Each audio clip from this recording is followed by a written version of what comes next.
We are in AP Calculus Lesson 3-8, Analytic Analysis, our last lesson of the unit.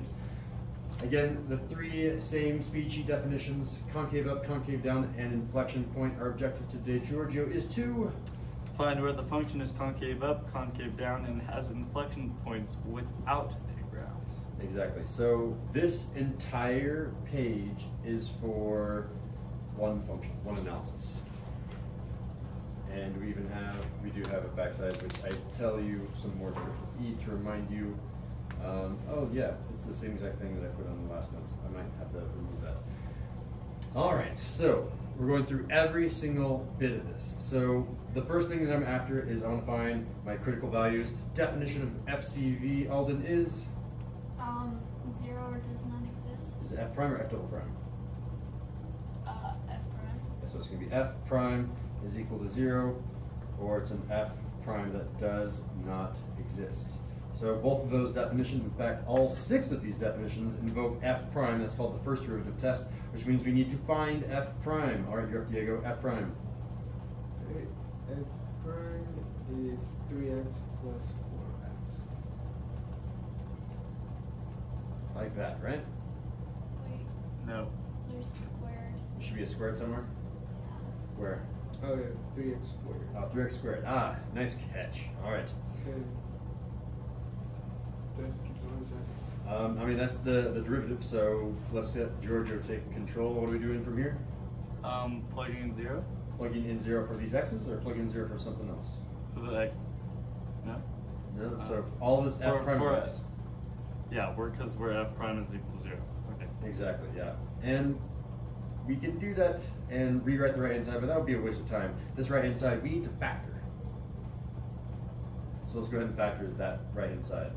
You could think of a ninja star because we have a mixture of x squareds and x's, but if there's an x squared and an x and no constant, then we can really just do a GCF, a greatest common factor. What is the greatest common factor that we can factor out, Giorgio? Could you theoretically do the square? I can't pull out No, the you can square. I mean, that has an x and that has X, an but you x. can do x. If I factor on x, what do I have left over? 3x plus 4. There it is. We have factored everything out, and in fact, that's probably going to be the way that I want to rewrite f prime of x, because that's a really nice notation to plug in to see if it's positive or negative. I'm going to call f prime of x times the quantity of 3x plus 4, and this will be the thing that I'll be plugging into later. All right, so we have this thing factored from Giorgio. Alden, what do we do with this factored form? Set the pieces equal to 0. Exactly, we're invoking that zero product property. Set the left piece equal to 0. Set this right piece equal to 0, and then we solve. Can you solve that right side for us, Alden? 3x equals -4. And then divide by 3. So your final answer is going to be -4/3. thirds. Excellent. All right, so let's go ahead and make our number line. Might as well make it right here. Plenty of room. In fact, we're probably going to move it down one line because we need a lot of analysis on the top, but we only need a few numbers on the bottom. Okay, so usually the right side of this is going to be positive infinity, left side is negative infinity. Let's add our CVs and label them as CVs. The most left point is going to be -4/3. Put you -4/3. Put you 0 and label them critical values. Critical values. We might as well label our critical values down here. It's where x is equal to -4/3 and where x is equal to 0.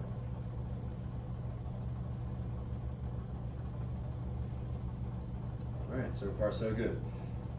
We have f critical value. Next up is f increasing. What do I do here, Diego? You probably want to plug in a number, but I'd say plug in 1. Let's plug in 1. So 1 is going to be right here. And when I plug in 1, I should be plugging that into the factored form of f prime. So f prime of x, I said over here, I want to do laser pointer over here. I want to come over here and plug into these x's, and I just want to test positive or negative. So when I'm plugging 1 into this x, I get positive. And then when I plug in 1 over here, I get a Positive. So positive times positive is a Positive. I come back down here and say, okay, we got a positive.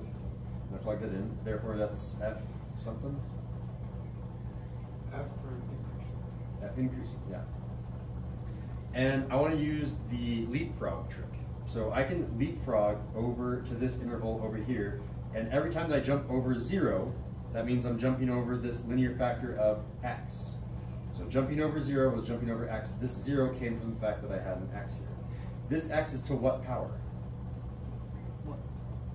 1, which is odd. Therefore, Giorgio, is this going to change or stay the same? Odd powers change. So therefore, this is going to be negative, and therefore this entire interval between -4/3 and 0 is f what? Decreasing. F decreasing. Excellent. And then this is going to be Alden. I'm going to leapfrog over again -4/3. When I leapfrog over this critical value of -4/3, we say, okay, where'd you come from? It came from -4/3 here, which came from this linear factor here. This entire linear factor is to what power up here? The first power, which is even or odd. Odd. Therefore, is this going to change or stay the same? Change. We're going to change back to a plus sign. And therefore, this entire interval from -infinity to -4/3 is f what? Increasing. F increasing. There it is. So that's, I think, the first time we've done the first derivative test purely using shortcuts. And I really, really appreciate the fact that Diego chose the easiest possible thing to plug in. We could have chosen like -2 and then done a leapfrog, which still would have been okay. But I think 1 was literally the easiest point that we could have chosen out of any of these intervals. We could have chose 0 because that was a critical value, but I think 1 is the next easiest bet. So our f increasing, let's go ahead and label those windows. We could say f is increasing between -infinity to -4/3. Where else? Can you help me, Diego? Where am I going? From -infinity to -4/3 was that one. And 0 to infinity. 0 to infinity, good. 0 to infinity. We're not falling for that trap of 1 to infinity because 1 was just the test point. And Alden, f is decreasing between what and what? It's decreasing between -4/3 and 0. Done. Were those leapfrog shortcuts like something we learned on Friday last week? Yes. We test if it's a positive or negative power. So again, I don't know if I wrote this down explicitly, but when we have the factored form, we have f prime being factored, one of two things will happen. If you have an even power, or if you'll have an odd power. If you have an even power, you don't switch a sign. But if you have an odd power, you do switch a sign. So for example, if I suddenly had an x squared right here instead of an x, and I jumped over this critical value of 0, then I would not switch a sign because I was an even power. But this was an odd power. Typically, they will be odd powers. Sometimes it will be even powers. Okay, so let's come down here and define an f relative extremum. Georgia, what is the definition of f relative extremum?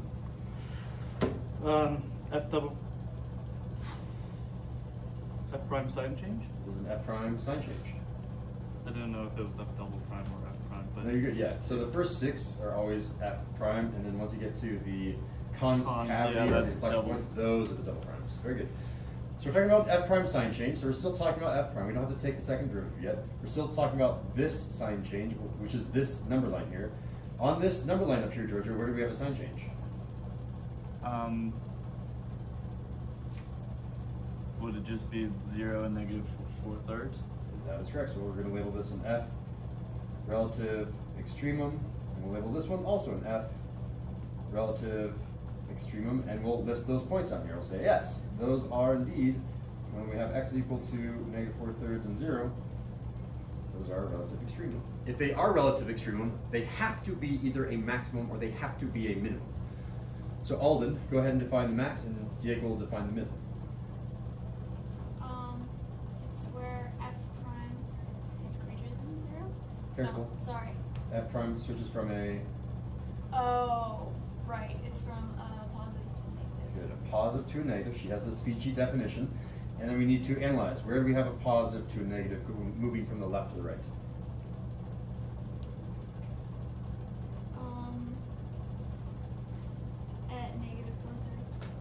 equal to -4/3 and done. Diego, what's the definition of an f minimum? F prime negative to a positive. Positive. And where does that happen? That is at 0. X equals 0. Done. Let's go pretty quickly after we do all the analysis. And now we move on to the new material today. So notice that everything that we've done up to now is review, and it does not match to our objective today, which is concave up, down, and inflection points, still without a graph. So if we need to do these 3 definitions, we need to define them. So let's go back, we'll just give it to Diego. F concave up, what's the definition of F concave up? F double prime greater than 0. This is an F double prime greater than 0, and therefore F double prime less than 0 for concave down. And Giorgio, inflection point? F double prime sign change. Double prime sign change. You're doing these species definitions over and over and over again. Okay, so these are all talking about F double prime, which means we need to find F double prime. The way that we find the second derivative is we take the first derivative in its unfactored form, because if it's factored form, you'll have to use product rule. We do not want to use product rule. We have F prime from up above equal to 3x squared plus 4x. This is the unfactored form. This will make it really easy to take the derivative. So I will make a note here that the unfactored form is the easiest. Oh, that's nice. I'll just say it's easy. Okay, and then we take the second derivative. We say, okay, F double prime, we take the derivative of the derivative, giving us the second derivative. Alden, how do you do that? The derivative of the derivative. Yeah. So it's 6x plus 4. Beautiful. That was 6x plus 4. That is the second derivative. And then we're going to do the same things again. In order to find where it's concave up and concave down, we have to find the pips, which we defined this year as the potential inflection point. So let's go ahead and find those potential inflection points by setting this F double prime equal to 0. So this is now going to say 0 is equal to 6x plus 4. And then I'm going to do some math on each side.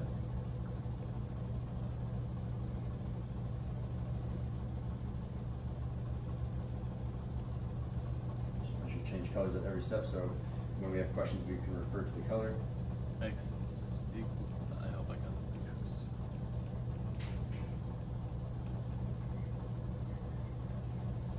How could you simplify that? Oh, there you go. You're good, you're good. All right, so we have x is equal to -2/3 for our potential inflection point. Let's go ahead and make a second number line. This is going to be for our second derivative test. So here's my fancy number line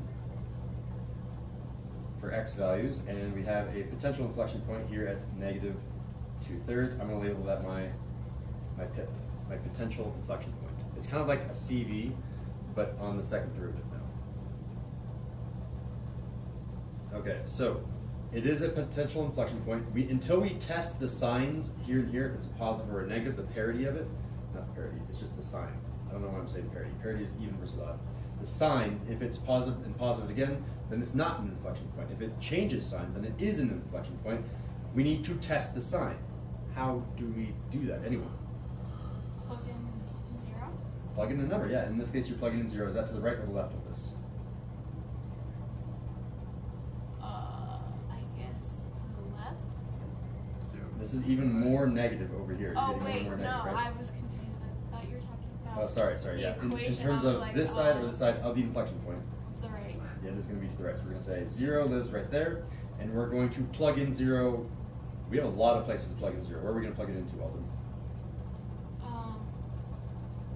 Probably the last one. Like that one, that one, Yeah. that one, that one, that No, one. the We could go first all the way one up is- to here to which one? The first one.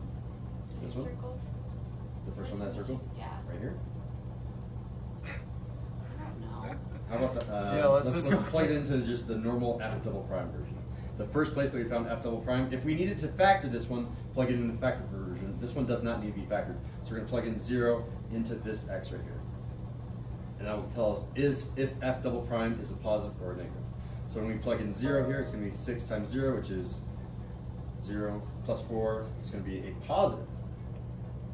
Put a positive under here. And Alden, make the final interpretation. If f double prime is positive, what does that mean? That it's f increasing. It would be f increasing on first derivative, but now we're talking about the second derivative. Or concave up. It's concave up. And here's the cool thing. That trick that I showed you with factors, that still works on the second derivative test. Take a look at this power, right? Well, I guess this power right here.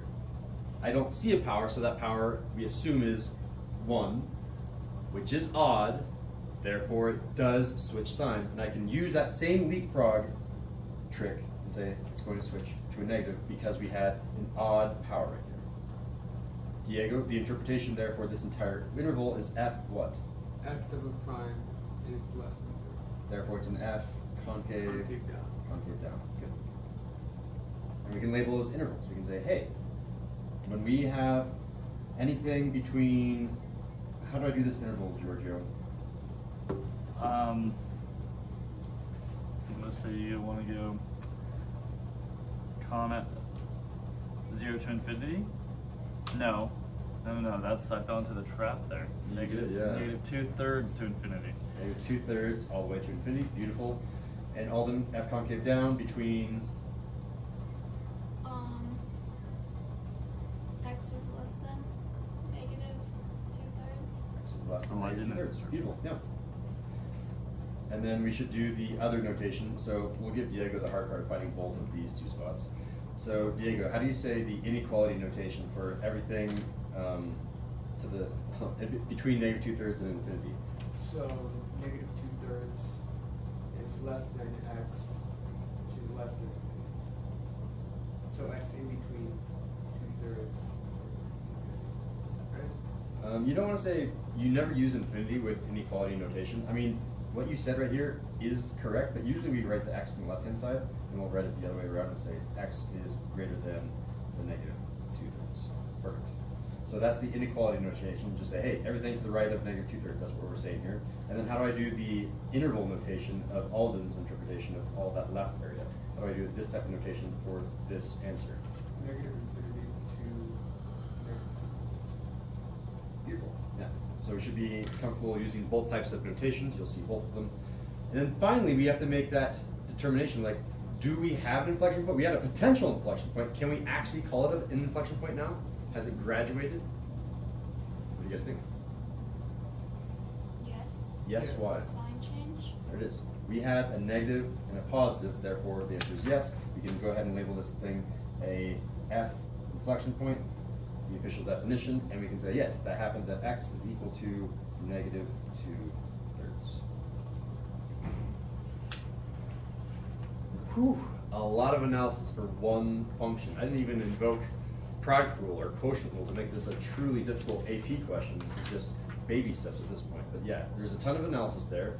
And we need to review this step. You guys should really have this down by now. You will be seeing this on, I would say, a good 2 out of every 10 or 3 out of every 10 problems. There's going to be an e to the power of x. You need to be comfortable with how e works. So you did this exact same notes before. It's helpful to review it again. F of 5 is e to the power of 5. Is that positive or negative? That's positive.